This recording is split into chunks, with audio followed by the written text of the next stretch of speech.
Gulf Coast Live radar, and I can see like all of these storms, like seems like they're going to be moving into, are they headed our way that are out in the Gulf right now?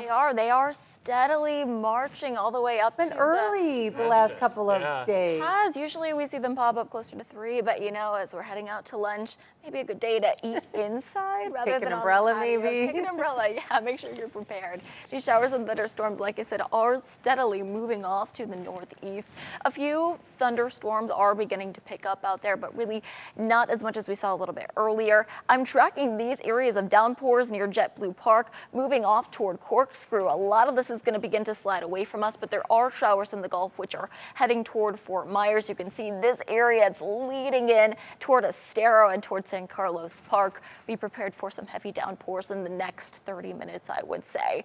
I'm tracking more downpours near Charlotte County, specifically in Babcock Ranch. You can see those dark red maroons there, signifying the heavy rainfall. I'm taking you outside and you can see those raindrops coming down. They are coming down at a bit of an angle, so we are tracking just a few breezes out of this. Nothing that is going to cause damage based off of the latest data that I've seen, but enough that we are tracking a decent amount of rainfall. In fact, almost half an inch of rain there in the last hour or so, a little bit more toward Pirate Harbor, and lots of rain near Estero and Bonita Springs so far. But we are set to see more in the coming hours. I mean, rain chances are up to about a 60% chance through the rest of the afternoon.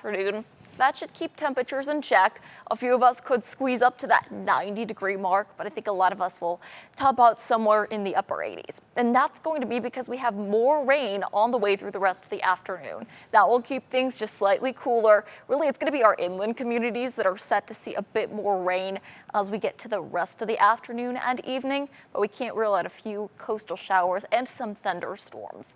Now, I do expect some heavy downpours. It will be very sporadic, but if you get caught in one, we could see up to half an inch, maybe even an inch of rain through the rest of the afternoon. That is going to cause a very low-end risk of flooding. That's why we're seeing that level 1 across the majority of the peninsula. That's everything in green. Just make sure that you're watching for any standing water on the roadways when you're coming home from work today.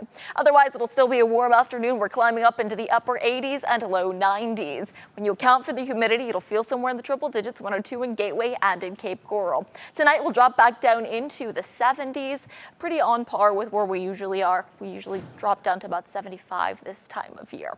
Fast forward to tomorrow, we'll likely wake up temperatures in the 70s with some scattered coastal showers. And then just like today, we are tracking another soggy afternoon. Really, it's going to be a soggy few days ahead, so it's a good idea to make sure you have your rain jacket with you or just keep your umbrella in your bag, because about a 60% chance of rain will stick with us today, tomorrow, and all the way through Friday. There is a bit of light at the end of the tunnel, though. Fast forward to the weekend, rain chances slowly but surely decrease. In fact, we might even see mostly clear skies coming through on Sunday. It's been a while since we've seen that sunshine pop up on our 7-day. I'm looking forward to that. We'll continue to keep you updated. That's your Gulf Coast forecast.